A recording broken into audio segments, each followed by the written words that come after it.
نحمده ونصلي ونسلم على رسوله الكريم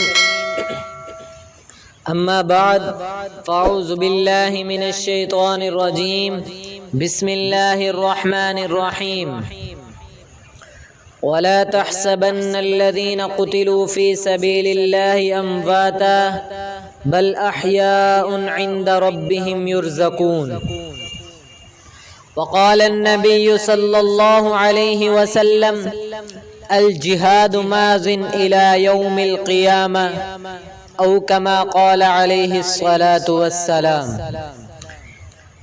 یوں بھی عبادت ہوتی ہے، ہم یوں ہی عبادت کرتے ہیں۔ یوں بھی عبادت ہوتی ہے، ہم یوں ہی عبادت کرتے ہیں۔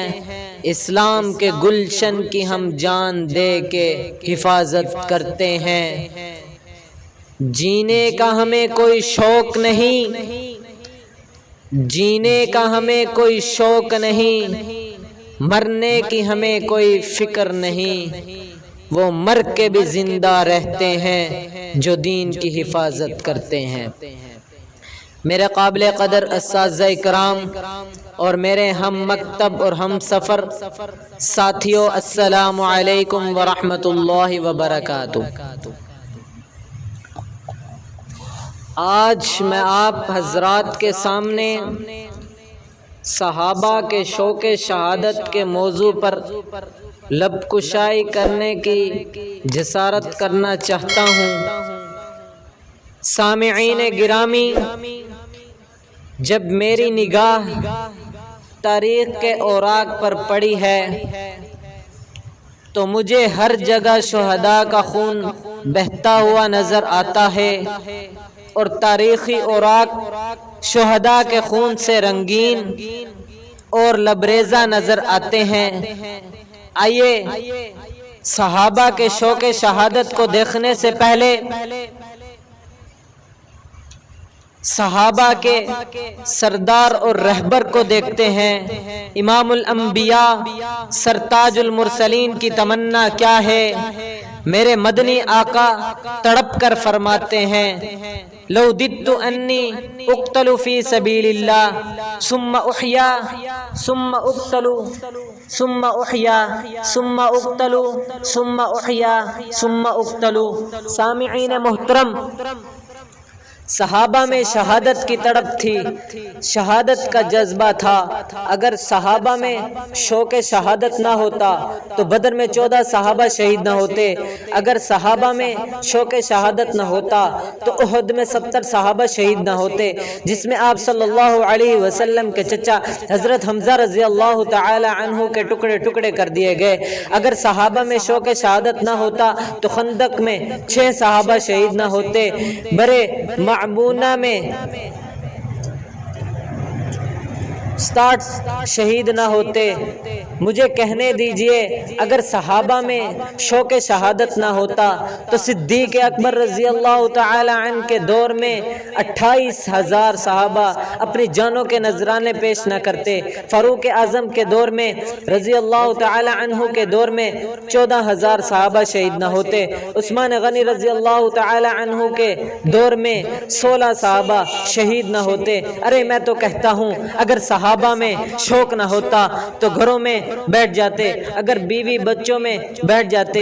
ارے کس کو اپنے گھر کے نرم گدا بستر پر سونا پسند نہیں، لیکن سن لو جب میرے نبی کے یاروں نے نبی کا کلمہ پڑھ لیا تو انہیں گھروں میں بیٹھنا پسند نہیں آیا، بلکہ میدان کا راز میں تلواروں کے سائے میں چلنا پسند آیا۔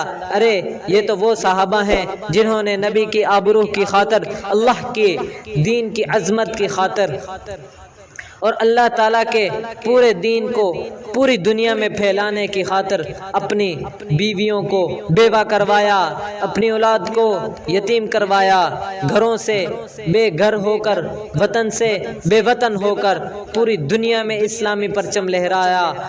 اب آئیے ذرا اس صحابی رضی اللہ تعالی عنہ کی طرف کو دیکھتے ہیں جنہوں نے اپنے خون سے طریق اسلام کو رنگین کبائی پہنچائی اور اپنے سرمایہ زندگی سے گلشن اسلام کی آبری کی۔ وہ کون تھے؟ وہ فاروق اعظم رضی اللہ تعالی عنہ تھے جو یہ دعا کرتے تھے، اللہم ارزقنی شہادتا فی سبیلی کی وجعل موتی فی بلدی رسولی کا۔